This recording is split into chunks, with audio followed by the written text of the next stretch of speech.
नमः शिवाय दोस्तों, स्वागत है आप सभी का आपके अपने YouTube चैनल खुशहाल ज़िंदगी में। हमारे सनातन धर्म में पूर्णिमा के दिन को बड़ा ही महत्वपूर्ण माना जाता है। अगहन यानी कि मार्गशीर्ष का महीना भगवान श्री कृष्ण को समर्पित किया जाता है और इसमें भी पूर्णिमा तिथि का अपना विशेष महत्व है। पौराणिक मान्यताओं के अनुसार मार्गशीर्ष माह से ही सतयुग का आरंभ हुआ था और मान्यताओं के अनुसार इस दिन किया जाने वाला स्नान, दान और तप बेहद ही लाभकारी सिद्ध होता है।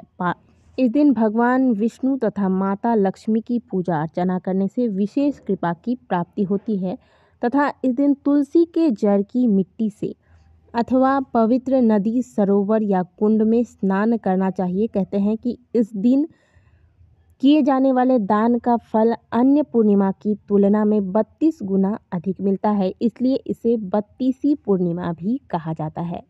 साथ ही मार्गशीर्ष पूर्णिमा के अवसर पर भगवान सत्यनारायण की पूजा तथा कथा करने का भी विधान बताया जाता है।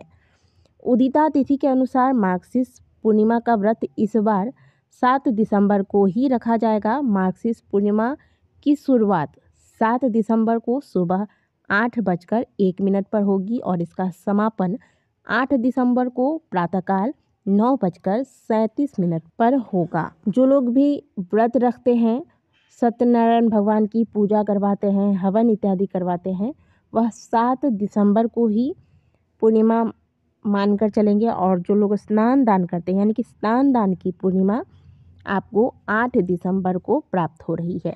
आइए जानते हैं कि इस पूर्णिमा तिथि पर आपको क्या करना चाहिए तथा क्या नहीं करना चाहिए। साथ ही आपके साथ शिव महापुराण में वर्णित पूर्णिमा तिथि पर भगवान भोलेनाथ के शिवलिंग के समक्ष किया जाने वाला एक बड़ा ही सरल सा उपाय शेयर करने वाले हैं। इस पूर्णिमा पर सबसे पहला काम तो आपको ये करना है कि जैसे ही आपकी नींद खुले, एक तो आपको सूर्योदय से पहले जाग जाना है और जागते ही पहले आपके जो भी इष्ट हैं या फिर आपके गुरुदेव हैं उनका स्मरण करें। इसके बाद जो घर की साफ सफाई है वो कर लें। घर के मुख्य द्वार को आज के दिन बहुत अच्छे से साफ करेंगे और आज के दिन घर के मुख्य द्वार पर तोरण लगा सकते हैं। घर के मुख्य द्वार पर हल्दी कुमकुम से स्वस्तिक का निर्माण आज के दिन अवश्य करें और ये कार्य आपको मात्र इस पूर्णिमा में नहीं, प्रत्येक पूर्णिमा तिथि को करना ही चाहिए। इससे आपके घर में शुभता बनी रहती है तथा घर में कभी भी नकारात्मक ऊर्जाओं का प्रवेश नहीं होता है।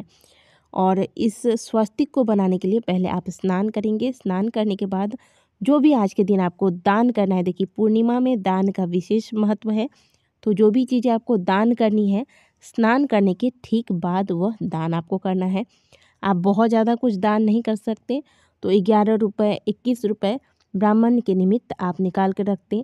कच्चे चावल, दाल, सब्जियां निकाल कर आप रख सकते हैं, जिसे कि हम सीधा कहते हैं।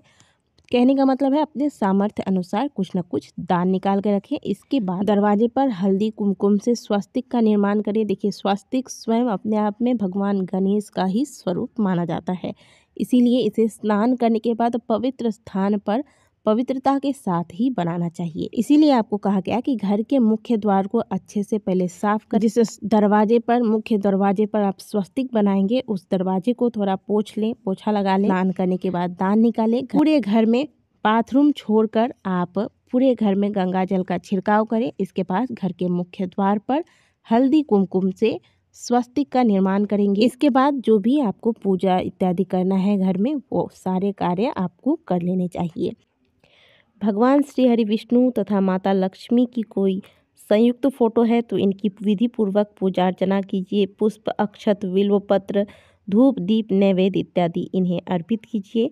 आज के दिन क्योंकि पूर्णिमा तिथि है तो यदि आपके घर के आसपास पीपल वृक्ष है तो आप पीपल वृक्ष की पूजा भी आज के दिन अवश्य कीजिएगा। आपको हमने कई बार अपने वीडियोस के माध्यम से बताया है कि पूर्णिमा तिथि पर महादेव की विशेष विधि से पूजा अर्चना करनी चाहिए, क्योंकि पूर्णिमा का सीधा संबंध चंद्रमा से है और जो भी लोग पूर्णिमा का व्रत रखते हैं वह चंद्रदेव को अर्घ देने के बाद ही अपने व्रत को खोलते हैं और चंद्रदेव को महादेव ने ही अपने भाल पर धारण कर रखा है तथा महादेव का एक नाम चंद्रेश्वर भगवान भी है।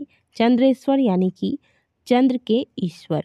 इसलिए चंद्रमा की पूजा करने से पहले, चंद्रमा को अर्घ देने से पहले महादेव की पूजा करना बहुत ही आवश्यक है। इसलिए आज के दिन महादेव की पूजा आराधना अवश्य कीजिएगा।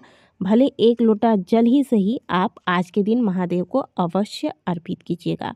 शिव महापुराण के अंतर्गत वर्णित एक बड़ा ही सुंदर सा उपाय आपको बता रही हूँ। यदि आपकी कोई पुरानी कामना है जो पूर्ण नहीं हो रही है, कोई काम बार बार अटक रहा है, तो ऐसे में आप पूर्णिमा के दिन इस उपाय को अवश्य कीजिएगा। आप महादेव के मंदिर चले जाएं। इस उपाय को आप प्रातःकाल भी कर सकते हैं, शाम के वक्त भी कर सकते हैं, लेकिन ध्यान रखिएगा क्योंकि स्नान दान की पूर्णिमा 8 दिसंबर को आपको बताई गई है और पूर्णिमा तिथि इस दिन प्रातःकाल को समाप्त हो जाएगी।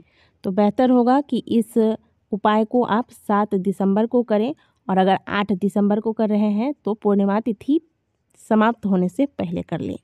इस उपाय के लिए आपको महादेव के मंदिर जाना है। मंदिर जाते वक्त 1 लोटा जल ले लें। यह जल आप तांबे के लोटे में लेंगे। 1 बेलपत्र लेना है और 1 चावल का दाना जो कि टूटा ना हो, सफ़ेद चावल लेना है। अब आप महादेव के मंदिर जाएं। संभव हो तो नंगे पाँव जाएं। अगर बहुत ज़्यादा दूर है मंदिर, नंगे पाँव नहीं जा सकते, कोई समस्या है, तो आप चमड़े के जो चप्पल आते हैं उसका प्रयोग ना करें और फिर बाकी जो भी चप्पल आपको पहनना है वो पहनकर आप जा सकते हैं। मंदिर जाते वक्त श्री शिवाय नमस्तुभ्यम, श्री शिवाय नमस्तुभ्यम, श्री शिवाय नमस्तुभ्यम कहते हुए मंदिर जाएं। मन ही मन जाप करते रहें और मंदिर पहुंचकर महादेव के शिवलिंग पर जो आप चावल का दाना लेकर गए हैं, आखा चावल का दाना, वह श्री शिवाय नमस्तुभ्यम कहते हुए अर्पित कर दें। इसके बाद जो बिल्वपत्र आप ले गए हैं वह बिल्वपत्र आप महादेव के शिवलिंग पर अर्पित करें। ध्यान रहे कि जो बिल्वपत्र आप चढ़ा रहे हैं उसका डंडी वाला जो हिस्सा है, जो डंडी है, वह आपकी ओर हो, जिस स्थान से आप खड़े होकर बिल्वपत्र चढ़ा रहे हैं। चढ़ाना कैसे है आपको, जैसे आपने चावल का दाना श्री शिवाय नमस्तुभ्यम कहकर शिवलिंग पर चढ़ाया, उसी चावल के दाने के ऊपर आपको यह बिल्वपत्र अपनी कामना कहते हुए श्री शिवाय नमस्तुभ्यम कहकर चंद्रमौली महादेव का स्मरण करते हुए और यह बिल्वपत्र शिवलिंग पर अर्पित कर दीजिए। हमने पहले भी बताया कि डंडी वाला जो हिस्सा है वह आपकी ओर होना चाहिए बिल्वपत्र का। तो इस प्रकार से आपको यह बिल्वपत्र अर्पित करना है। अब जो जल का लोटा आप लेकर गए हैं, यह जल आप शिवलिंग पर अर्पित कर दीजिए और जो जल आपने चढ़ाया है शिवलिंग से बहकर जो बाहर की ओर शिवलिंग से जल नीचे की ओर जाता है, उस स्थान पर हाथ लगाकर थोड़ा सा जल ले लें और उस जल को अपने नेत्रों में लगाकर श्री शिवाय नमस्तुभ्यम कहकर अपनी कामना कहते हुए महादेव को प्रणाम करें और वापस घर को आ जाएं। बड़ा ही सुंदर सा उपाय है। इस उपाय को करने के लिए आपको व्रत रखने की भी कोई आवश्यकता नहीं है, केवल सात्विकता बनाए रखिएगा। जो भी भोजन आप आज के दिन करेंगे सात्विक लेंगे और फिर इस उपाय को कीजिएगा। आप देखेंगे कि आपकी जो भी समस्या है महादेव की कृपा से जल्द ही समाप्त होगी तथा जो भी कामनाएं हैं वह शीघ्र पूर्ण होंगी। तो दोस्तों ये कार्य आप अवश्य कर लीजिएगा, आपको पूर्णिमा का पूरा फल प्राप्त हो जाएगा।